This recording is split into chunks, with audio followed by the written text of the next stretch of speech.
Rangkaian Hari Raya Nyepi Tahun Saka 1937, Desa Adat Pecatu Badung kembali menyelenggarakan Lomba Ogoh-Ogoh di lapangan Kurusetre Desa Adat setempat. Lomba yang memperebutkan hadiah uang tunai jutaan rupiah ini dibuka Camat Kuta Selatan Wayan Wirya disambut ribuan warga serta wisatawan asing.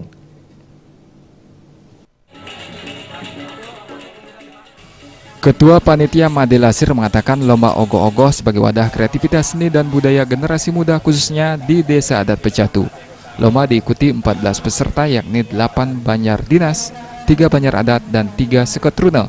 Serangkaian lomba ogoh-ogoh ini juga ditampilkan 6 kelompok anak-anak yang ikut dalam ajang eksibisi yakni drum band anak-anak TK Tri Eka Dharma Loka serta anak-anak Pesraman Widya Astiti Dharma Desa Adat Pecatu. Lomba ini didukung oleh LPD Pecatu, Desa Dinas, Desa Adat Pecatu, serta para donatur. Membangun jiwa seni di kalangan anak-anak. Nah, kemudian di samping itu juga potensi anak-anak yang kita bangun di Desa Adat Pecatu ini, seperti tadi juga kita pentaskan drum band anak-anak TK. Karena kebetulan itu adalah potensi desa. Nah, kemudian juga ada anak-anak peseraman. Jadi anak-anak peseraman kita fokuskan itu di tari dan tabuh. Sampai dengan saat ini pesertanya itu sangat luar biasa, sampai 90 orang lebih. Desa Adat Pecatu Ketut Murdana mengatakan lomba ogoh-ogoh selain untuk perayaan Nyepi juga bertujuan untuk terus menambah, menunjang, dan mengembangkan kreativitas seni krama dan generasi muda serta seketruna-truni di Desa Adat Pecatu. Kita lombakan supaya dia tertib.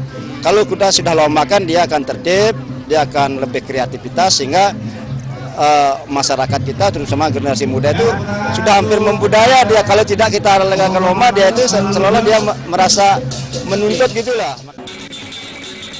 Kepala LPD Pecatu Ketut Giriarta mengatakan lomba ogoh-ogoh merupakan ajang meningkatkan kreativitas generasi muda khususnya dalam bidang seni dan budaya.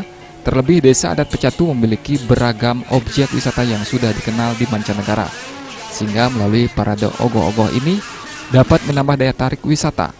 Hal itu terbukti dengan banyaknya wisatawan asing yang antusias menyaksikan lomba ogoh-ogoh ini.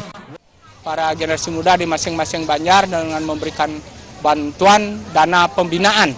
Ini dana pembinaan yang kita berikan kepada masing-masing banjar adat sebagai peserta adalah 2,5 juta rupiah. Kemudian sebagai peserta yang tentu dari anak-anak SD, sekolah itu kita sebagai bentuk kreativitas kita kasih Rp500.000 yang membentuk semacam sanggar, semacam studio yang tentu ikut dalam event mengukir buah di hotel, kemudian mengukir es sampai ke Cina yang mewakili Indonesia. Inilah yang kita wadahi dalam Karang Taruna Desa Pecatu. LPD Pecatu juga berkomitmen mendukung pengembangan kreativitas melalui pelaku seni yang ada di Desa Pecatu. Sufiatna, Bali TV.